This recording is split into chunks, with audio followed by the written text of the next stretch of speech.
Hello and welcome to the Social World Podcast. I'm Dave Niven. You can find me on socialworldpodcast.com and on Twitter @Dave Niven. It's a weekly podcast that engages with the social world in all its variety. It's got news, reviews, guests and opinions, and you're welcome.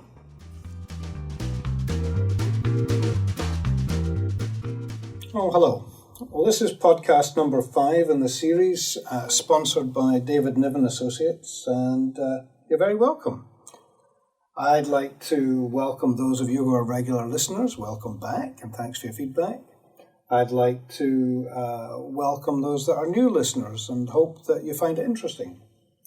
The good news is that this podcast is actually featuring in the top 10 of iTunes' new and noteworthy sections of society and culture, and in education. So let's hope we can keep it up there. Today I want to talk about a couple of things. The first thing I want to talk about is the witchcraft, if you like, the abuse of children and the national action plan that's been put together to tackle child abuse linked to faith or belief. Now, I'm going to quote a lot today from 2 particular sources and try and link them together. The first is an article that was in Social Work Today, Professional Social Work magazine, by Shahid Naqvi, A World of Abuse, where witchcraft is far more than fiction.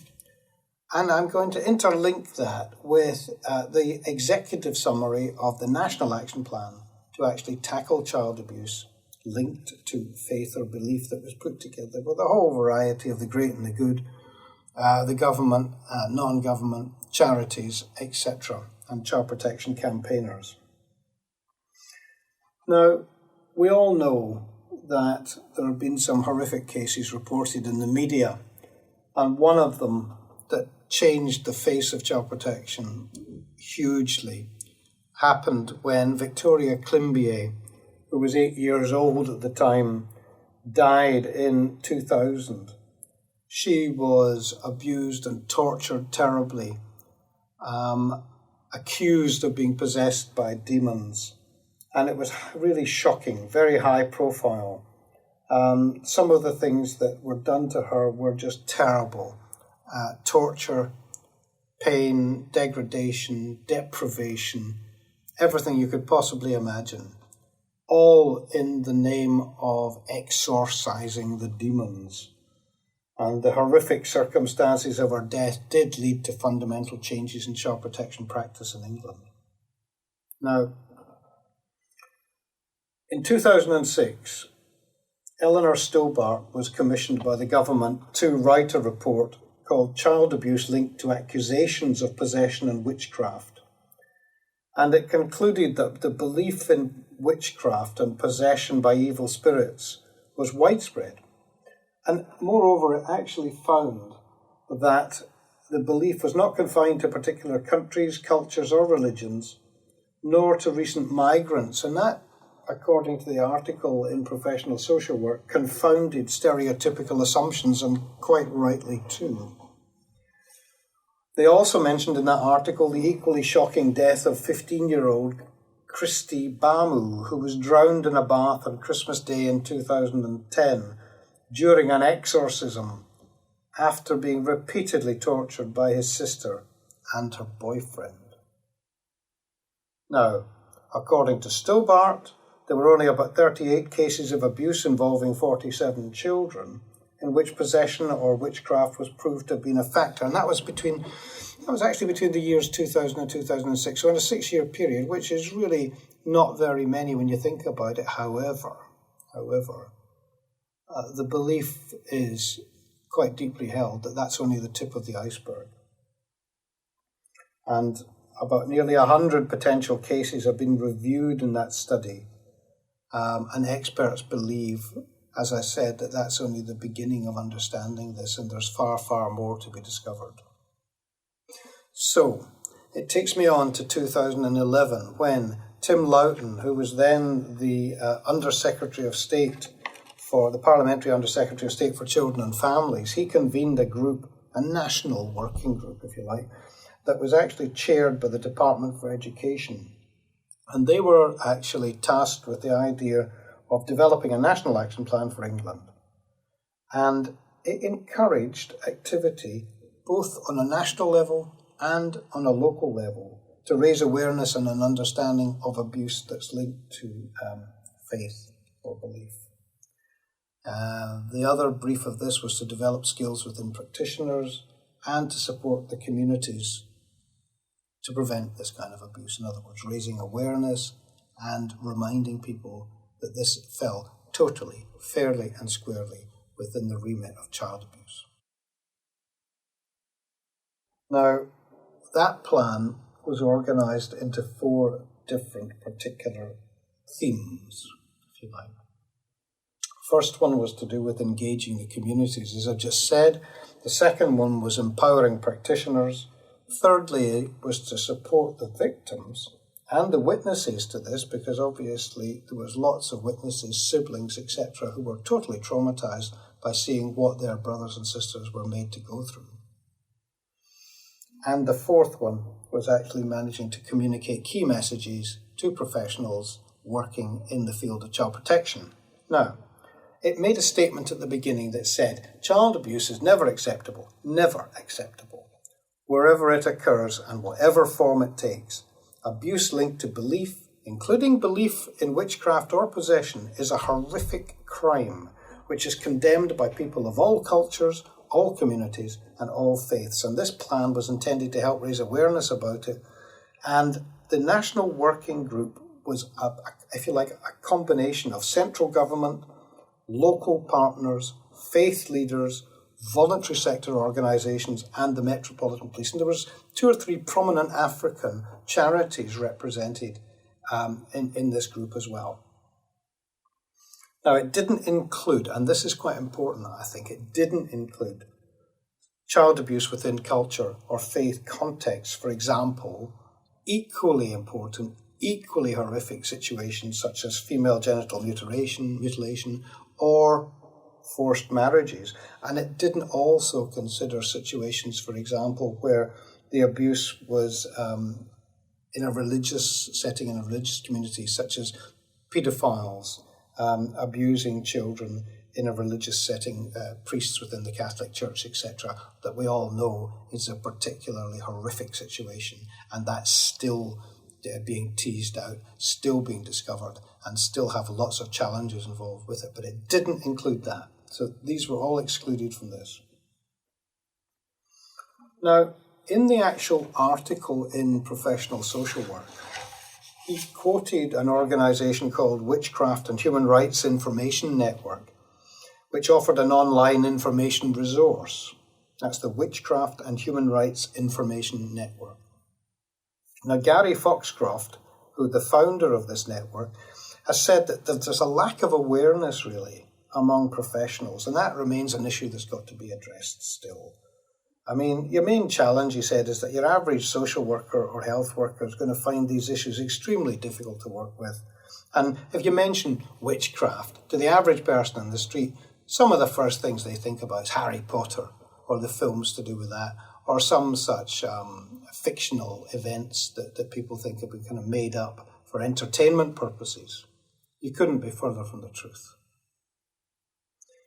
Now, research and policy development in this field is still relatively new, even though we've had a good couple of decades, if you like, of this being trickled out into public awareness. There is an acceptance that Christianity appears to be the main religion which witchcraft is practiced, but it's also been identified in families where Muslims, Hindus and pagans is the particular faith of choice. And Eleanor Stobart, back in 2006, also analysed the background of child victims and did indicate that many of them originated from the Congo, with Nigeria and South Asia being the next highest locations, followed, if you like, by the Caribbean.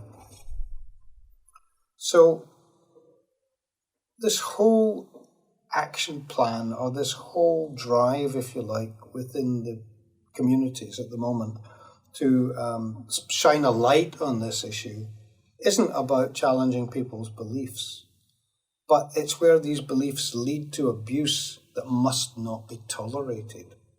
So, belief in witchcraft, spirit possession, demons or the devil, the evil eye or jinns, dakini, kindoki, ritual or muti murders, and the use of fear of the supernatural to make children comply with being trafficked for domestic slavery or sexual exploitation. Now, you couldn't get more contemporary than that. The absolute attention that's been focused on human trafficking recently. There was a 3-day webinar that I listened intently to that was terrific. It was really excellently received. There was 89 countries which contributors came from. 1,500 people actually signed up for it. And it was a terrific example of what's possible across the world. Now, and in the UK, there's a parliamentary event to celebrate the permanency of a website and of this initiative at the beginning of December. So that's where this folds into something like the witchcraft and people's beliefs and abuse within faith and belief. But I think effectively it's only as good, this plan that was put together in 2011 is only as good as the communities that implement it. And that's where I'm not so sure we've got acceptance at the moment. The recommendation of the National Action Plan was that all local safeguarding children boards implement this, hold events, whether it's training events, whether it's workshops, seminars, or just some kind of conference to actually raise awareness within their particular geographical area. I'm not aware that this is happening across the board. I'm aware of a couple of events that have taken place, but I'm certainly not aware of it being an even spread across the country. People, where I am in the southwest of England, we're having an event soon that actually looks at this and wants to see how can we implement the National Action Plan. And I'll be honest with you, an awful lot of people have said to us, oh, these things only happen in somewhere like London, somewhere like the big conurbations, we don't get that kind of stuff down here, which, according to research, is actually nonsense. It might not have been discovered, but that doesn't mean to say, and there might not have been very many cases actually put forward or come to light, but that doesn't mean to say it's not existing. So I think people have got to rethink this and actually take on board the fact that an event in your geographical area would be like a beacon, I think, in terms of awareness raising and in terms of people coming from the community to actually discuss this and actually say, I came across this, or I came across a situation like that, or some of my relatives might have come across this, or I'm fully aware that within our small community here, that effectively it's been an issue. We need to hear the stories, and we need to hear these voices. Now, the summary of actions, if you like, that were discussed, this engaging communities to start with. Well, further research is needed, of course it is. The voice of children and young people, that's most clearly needed. Networks of faith leader champions, networks of community leader champions. Build resilience in families, build resilience in communities and amongst faith leaders. Encouraging training for parents and communities, and try and get some money, try and get some community grants for awareness-raising work. That was all in the Engaging Communities section of the summary of this National Action Plan. And it all makes good sense, but I just wonder, where's the implementation nationally? Practitioners. How many practitioners in the UK, social workers, police officers, health workers, teachers, medics, how many have actually attended awareness-raising training or any kind of sessions that specifically look at this kind of an issue, preparing them for the time when inevitably they'll come across it? Local safeguarding children's boards were encouraged to provide strategic leadership and to work in getting meaningful engagement of local faith communities. Patchy, I think, pretty patchy, pretty kind of uneven right across the country. Getting an understanding of the indicators of abuse in this particular kind of, under this kind of theme. I don't think many people would consider themselves to be particularly trained in this. And improving an understanding among those that inspect children's services. I bet you they haven't had much training either. Then you come down to supporting victims and witnesses. Well, okay, there might not be very many that have actually been discovered, but there are quite a few dozen at least that we've heard about so far, and how we actually encourage a provision of community support for witnesses, and how we try and look at much more joined up behaviour between the criminal justice system and safeguarding professionals on this particular issue. It's all there, it's just needing implementation. It's a much bigger subject, I believe, than people are giving it credit for.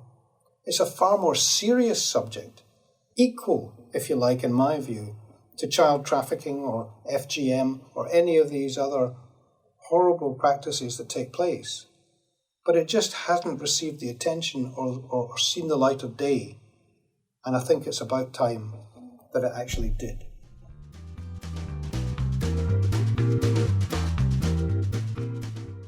The next part I want to talk about is cyberbullying. Now, cyberbullying is defined as the willful and repeated harm inflicted through the use of computers, cell phones, and other electronic devices. Now, with about 80% of all teenagers on cell phones and the same on social media sites, it's time a bit, I think, to understand that technology seems to be connecting teenagers in ways that they can't escape. And figures suggest, mainly from the States at the moment, but that 1 in 6 teenagers are actually cyberbullied. And that means about 15 or 16% of all senior school pupils. They reckon, fascinatingly, that twice as many girls are cyberbullied than boys, that the age of 15 and 16 is when it's at its peak. And a shocking statistic is that cyberbullying occurs at a lower rate than traditional, if you like, offline bullying. However, cyberbullying victims are more likely to commit suicide. In America, the statistics seem to suggest that only about 1 in 10 young victims actually reach out for help, and the rest of it just deal with it alone. So then it boils down to, how do we help? How do we get involved? What do we do? And at the end of the day, it all comes down again to awareness raising. Now, the Anti-Bullying Alliance in the UK, which is a major organisation, there was a new survey that was commissioned by legal experts Slater and Gordon in conjunction with the Anti-Bullying Alliance. And that revealed that over about half the children and young people in England accept that cyberbullying is now part of life. And yet parents and teachers, the people they're likely to turn to, don't really feel able to deal with the problem. So we're looking at next week, that is the week beginning the 17th, 18th of November, is cyberbullying week, is anti-bullying week. And activities reveal that about 70% of children would turn to their parents if bullied online, but 40% of the parents don't know how to respond, or they don't know how to set up filters on computers, they don't know how to deal with tablets, they don't know how to deal with mobile phones, protective systems. And about half of the parents say that the amount of opportunities their child has had to access the internet leaves them struggling. And again, another survey suggested that half of the parents said that this made them very afraid for their children. A majority of teachers and 40% of young people said that more should be taught about cyberbullying and online safety through the national curriculum. However, teachers said that the school didn't currently teach anything about cyberbullying, and that was nearly half of the schools. And about a third of the teachers said they didn't have the adequate knowledge to match the behaviours of their pupils, so they can't keep up either. Now, the young people themselves, the majority said that schools need educating, parents need educating, and young people themselves, they would have the greatest impact if they were involved in combating the problem of cyberbullying. Now, the national coordinator of the Anti-Bullying Alliance, Luke Roberts, said, "Our research shows that cyberbullying is an everyday problem for today's children. But teachers and parents are not always able to provide the advice and support they need. So the solution is better education, not just in the classroom, but better training for teachers, better support for parents, collaboration. So that the children themselves can take responsibility for their own safety online, and they can know where to turn to for help when things go wrong. They know where to turn to, that they will get the help rather than just emotional support. They'll actually get practical help. And obviously the target is to make cyberbullying a thing of the past, and the children will be able to enjoy a digital future, if you like, that is safe, it's fun, and it's connected." So what would be the tips for parents? Unconditional support, I think. Informing the child of what options there are in dealing with somebody that's doing that to them. Working with school teachers. Working with the parents of the person who's doing the bullying, which seems pretty crucial. Contacting the providers, the IT providers, to get content removed and to get the person who's doing the bullying blocked. Ultimately, and if necessary, contact the police, because this is a crime. And for teachers, they need to incorporate, I think, into the national curriculum the fact that cyberbullying is wrong.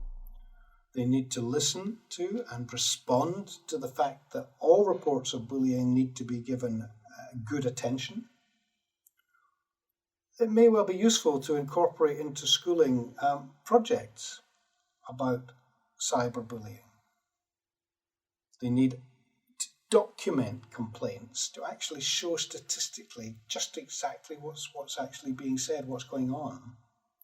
Bring in people to the school. Bring in outside people to the school who know what they're talking about to address the school. And make it a free zone from cyberbullying. Actually have it as zero tolerance. So just some of these things. I mean, the word in America that they've adopted, the actual phrase that they've adopted is, words hurt more than sticks and stones, and that cyberbullying is real, and it's more emotionally brutal than traditional bullying. So people must stay informed, and people must actually protect their children, because it's become insidious, it's become a growth area, and so many of our children are being held back, are frightened, and they're not able to go to parents or teachers because these parents and teachers, apart from just offering sympathy, just don't know what to do. So when next week comes along as Anti-Bullying Week, I think all of us have got to consider anything that we can do within the work that we do, within the communities we live in, within the families that we know, within our own extended families. Just to raise the matter, raise the issue, get it out in the cold light of day, and actually talk about what they could possibly do to actually help this subject.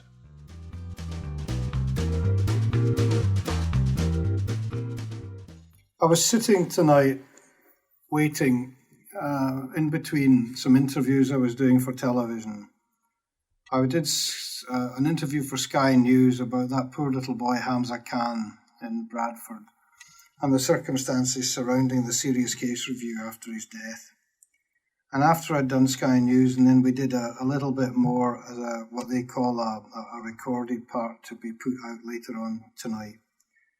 And I had a couple of hours to wait before I went and did the BBC television news, the rolling programme. And I was listening to some other news, and I got angrier and angrier and angrier, especially at two of the particular items that came on.